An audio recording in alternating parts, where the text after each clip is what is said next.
सेपटे कुंदुली घटना मनरू न लिफुणु पुणी पुलिस विरोध में आसी आउ एक दुष्कर्म अभियोग। गजपति जिले में जड़े महिला घरे पशि सुरक्षाकर्मी दुष्कर्म करथिबा अभियोग आसी।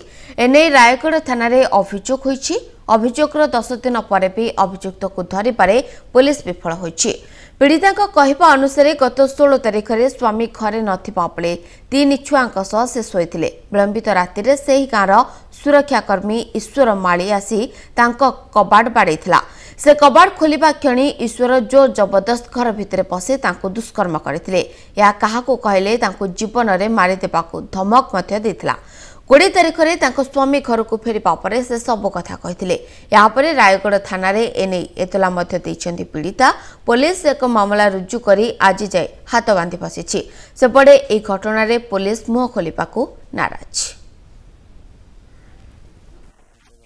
आंध्रा पळिथिली से दिन राति 10:30 आउ सिंहपुर ग्राम ईश्वर माली आसी आम स्त्री आम पिला छुआ मान सहित शोते से टाइम रे भाविला मो स्त्री जे मो स्वामी आसो से कबाटा खोलची।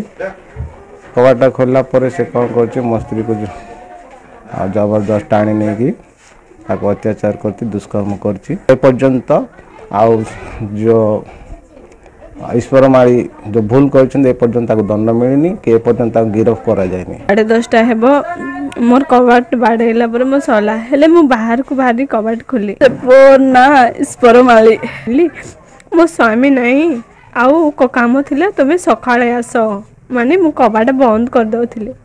कबाट बंद कर दउथला ने से मते कोन करला माने से कबाट पूरा ठेला मु ठेलुची से पूरा जोर कर कबाट ठेली देला गोरे सांगे माने सांगे सांगे आसी मो बोले मत पूरा जाबड़ी धरी मोर पार्टी बंद कर देला। एक कथा तब घरे की कोठी जणेबो माने तोर अवस्था केमती करबी ए बोले लोग को आमे पुलिस माने से गोटे कर्मचारी गोटे पुलिस रे काम करू आमे गोटे झिया पिला पुलिस को आसरा करूछु।